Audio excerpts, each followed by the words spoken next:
Terima kasih Anda masih bersama CNN Indonesia Live. Banyak pihak yang menduga korban pencabulan dan pemerkosaan Beki atau Muhammad Subki asal Sani masih ada yang belum berani bersuara. Banyak pula yang mendesak pemangku keadilan berupaya keras menggali sudut pandang korban yang diduga mengalami perlakuan cabul Beki. Lalu sampai di mana korban berani menyuarakan keresahannya, kita tanyakan langsung ke koresponden Eka Rima. Ya, selamat sore Eka. Apakah polisi akan membuka layanan pelaporan bagi korban yang masih belum berani untuk bersuara?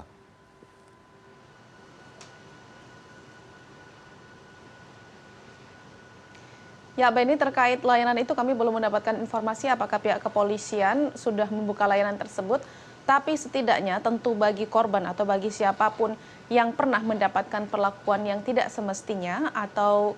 justru yang pernah mendapatkan perlakuan baik itu pelecehan, pencabulan ataupun indikasi kepada kekerasan seksual bisa melapor karena dengan terbuka atau membuka peluang selebar-lebarnya tentunya pihak kepolisian Polda Jawa Timur, kemudian juga tim kuasa hukum dari korban serta beberapa pihak yang mendampingi yang selama ini mengadvokasi kasus kekerasan seksual terhadap santri ini membuka ruang selebar-lebarnya serta seluas-luasnya kepada korban untuk melapor serta memberikan berbagai informasi-informasi tambahan. Karena memang yang menjadi harapan dari korban saat ini adalah tidak hanya terkait dengan keadilan bagi dirinya saja, tetapi keadilan bagi seluruh korban yang saat ini tidak berani bersuara tentunya. Karena banyak sekali intimidasi yang dihadapi. Mengingat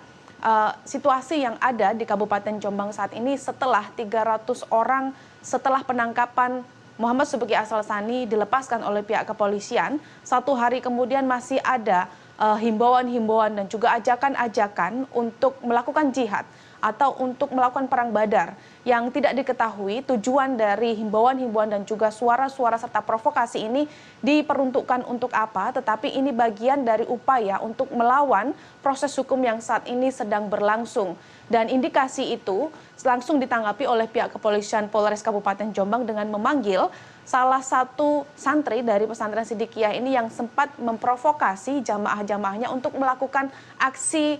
jihad, kemudian melakukan aksi perang badar. Ini sebagai salah satu hal yang cukup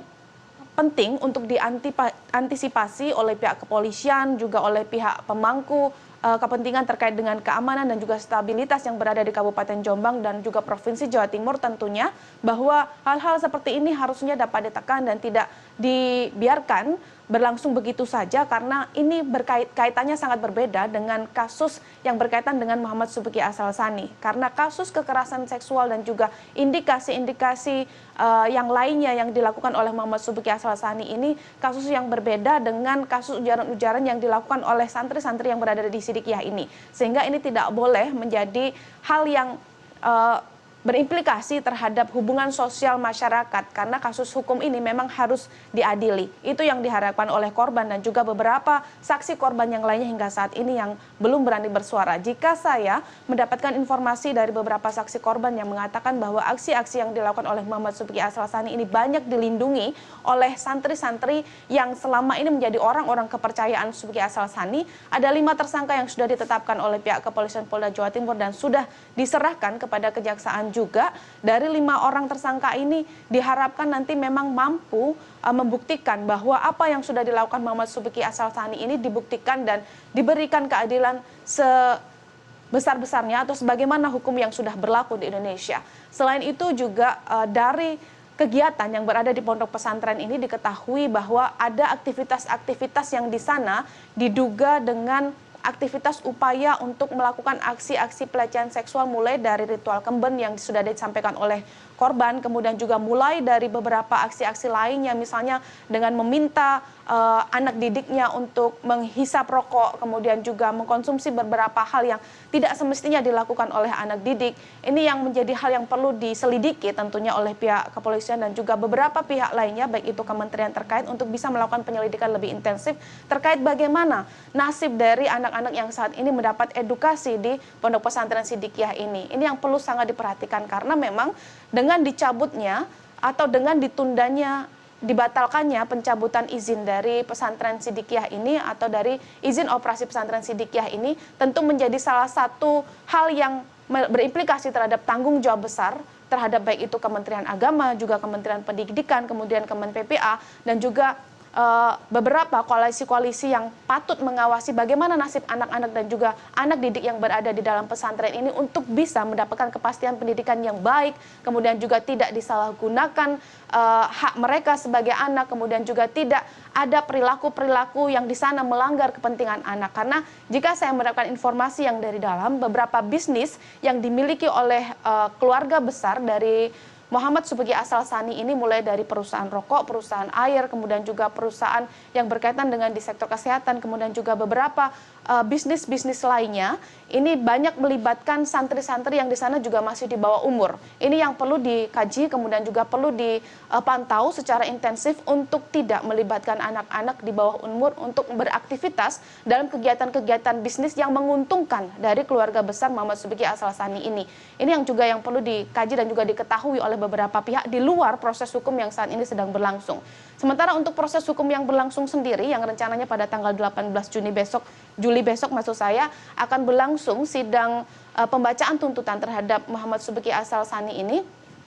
Tentu beberapa pihak berharap bahwa tersangka ini dihadirkan pada sidang karena belum ada kepastian apakah tersangka akan dihadirkan pada sidang tersebut atau akan hadir secara online. Namun harapan dari banyak pihak bahwa tersangka ini akan dihadirkan. Selain tersangka ini juga nanti akan mempertanggungjawabkan secara langsung di depan hakim terkait apa yang harus ia pertanggungjawabkan terkait perbuatan yang saat ini perlu dibuktikan melalui jalur pengadilan. Ini menjadi salah satu hal legitimasi publik bahwa aksi-aksi kejahatan seksual ini perlu ada punishment dari publik dan juga punishment sosial untuk menghadirkan tersangka pada sidang tersebut. Meski sidang ini nanti rencananya akan berlangsung secara tertutup, setidaknya ada pertanggungjawaban moral yang dilakukan oleh Muhammad Subeki Asal Sani ketika menghadiri sidang yang akan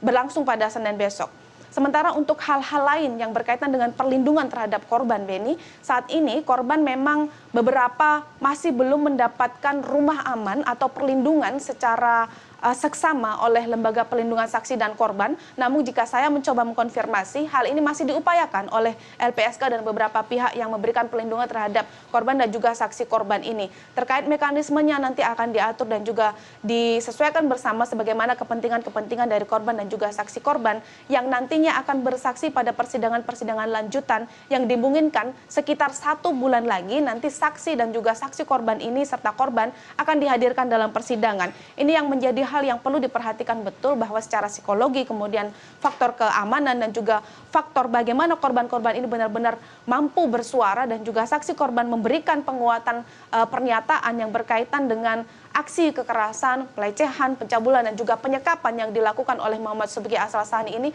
serta beberapa orang yang terlibat dalam aksi tersebut mulai dari mereka yang membawa ke dalam Puri Semanding atau ke dalam bilik kesehatan yang mereka sebut begitu, kemudian juga pada tes ritual kemben, kemudian juga mereka yang akan mengikuti seleksi sebagai panitia atau petugas kesehatan di sana, mereka yang terlibat semuanya di sini secara sistematis, kemudian juga memberikan perlindungan serta menutupi hal-hal yang tidak seharusnya terjadi di sana, seharusnya juga diseret oleh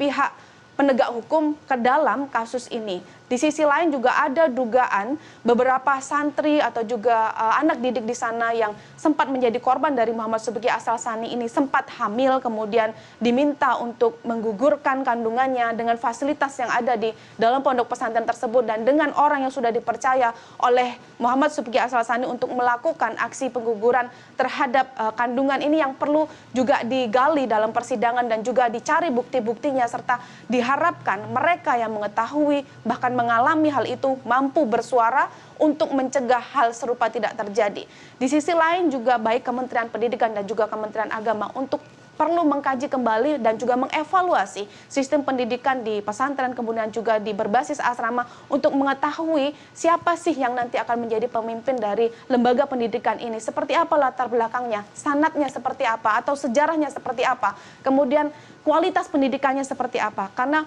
kualitas pendidikan dari pimpinan suatu lembaga pendidikan ini akan berimplikasi kepada sistem pendidikan dan juga kurikulum yang berlaku dalam dunia pendidikan di lingkup pesantren ataupun lingkup sekolah yang berbasis dengan asrama tersebut. Beni.